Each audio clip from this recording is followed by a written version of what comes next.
Ya, saya tidak bisa menduga-duga ya apa yang disampaikan penyidik. Mungkin beliau sedang kurang enak badan sehingga tidak memiliki keinginan untuk berbicara kepada rekan-rekan dan diwakili oleh kuasa hukum. Apakah ada pembicaraan yang membuat saudara HK tidak ingin berbicara kepada teman-teman jurnalis? Tentunya ini menjadi ranah materi penyidikan. Saya tidak bisa membuka itu karena penyidik juga tidak memberikan delegasi atau kewenangan kepada saya untuk menyampaikan hal tersebut. Demikian, Mas Mario. Ya itu kembali lagi saya tidak bisa sampaikan clue-nya karena belum dapat clue. Mungkin rekan-rekan bisa bertanya kepada kuasa hukum lebih lanjut ya, atau ke saudara HK langsung, apakah ada hal-hal tertentu yang membuat yang bersangkutan tidak ingin berbicara kepada rekan-rekan jurnalis pada saat selesai dilakukan pemeriksaan sebagai tersangka. Demikian.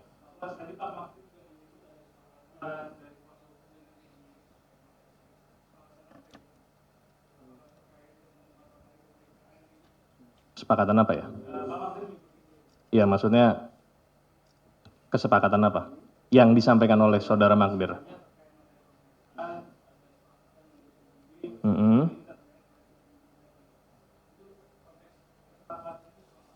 Saya juga baru tahu ini ada kesepakatan yang disampaikan sama Mas Rizky ya. Ya, tentunya penyidik dalam hal ini Satgas yang menangani perkara termasuk yang melakukan pemeriksaan bekerja secara profesional, prosedural dan proporsional.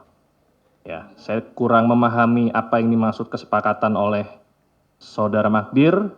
Apakah beliau mungkin menyampaikan terkait surat pengajuan tadi yang disampaikan salah satu rekan jurnalis bahwa tidak akan dilakukan pemeriksaan. Kalau itu sudah saya jawab bahwa proses penyidikan tetap berjalan, ya. Artinya KPK menolak pengajuan tersebut.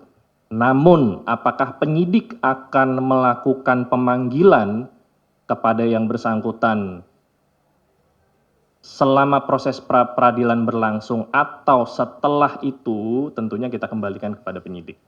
Demikian.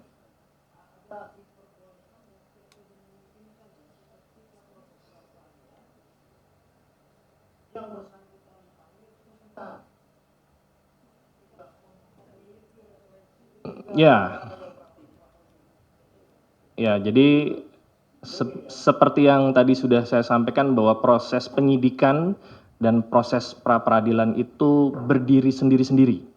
Ya, tidak ada berkaitan secara langsung. Jadi dalam proses peradilan penyidikan tersebut saksi-saksi bisa tetap dipanggil, penyidik masih bisa melakukan penyitaan maupun proses-proses penyidikan lainnya termasuk salah satunya penahanan. Ya. Kalau berbicara memungkinkan atau tidak, memungkinkan. Apakah dilakukan atau tidak, itu dikembalikan kepada penyidik nanti, termasuk jaksa. Di KPK ini, di mana penyidikan dan penuntutan berada di satu atap, penyidik dan jaksa penuntut umum ini bekerja sama dan saling memberi masukan. Kapan sebaiknya tersangka ini ditahan, bagaimana alat bukti dalam pemenuhan unsur perkara. Ini menjadi salah satu kekuatan di KPK hingga pada saat perkara ini dilimpahkan ke persidangan nanti, untuk conviction rate-nya ini 100% atau mendekati 100% kalau melihat histori ya, histori putusan pengadilan untuk perkara yang diajukan oleh KPK sampai dengan saat ini. Jadi kembali menjawab pertanyaan Mas Mario, itu dimungkinkan, tetapi apakah akan dilakukan nanti kita kembalikan prosesnya ke penyidik nanti. Ya, penyidik mendalami semua hal, terutama yang memang dibutuhkan dalam rangka pemenuhan unsur perkara. Jadi sebagaimana rekan-rekan ketahui ada 2 perkara yang disangkakan oleh kepada saudara HK, dalam hal ini suap, saudara Harun Masiku kepada saudara Wahyu Setiawan, dan juga menghalang-halangi penyidikan. Jadi pemanggilan penyidik terhadap saksi-saksi ini tentunya berputar pasal yang disangkakan maupun objek perkara yang disangkakan kepada saudara HK. Apakah saksi-saksi yang dipanggil ini ada kaitan langsung? Tentunya penyidik memiliki penilaian tersendiri bahwa termasuk salah satunya saudara Maria Lestari, ya, maupun KPU, bahwa saksi-saksi tersebut memiliki nilai pembuktian atau setidaknya petunjuk terhadap perkara yang sedang disangkakan untuk bisa menguatkan perkara ini, sehingga nanti pada saat perkara ini disajikan di persidangan akan meyakinkan hakim bahwa memang benar perbuatannya ada, didukung dengan alat bukti yang nanti akan disajikan oleh rekan-rekan jaksa. Ya, KPK selalu menyiapkan diri karena pengajuan pra peradilan ini bukan hal yang pertama, ya.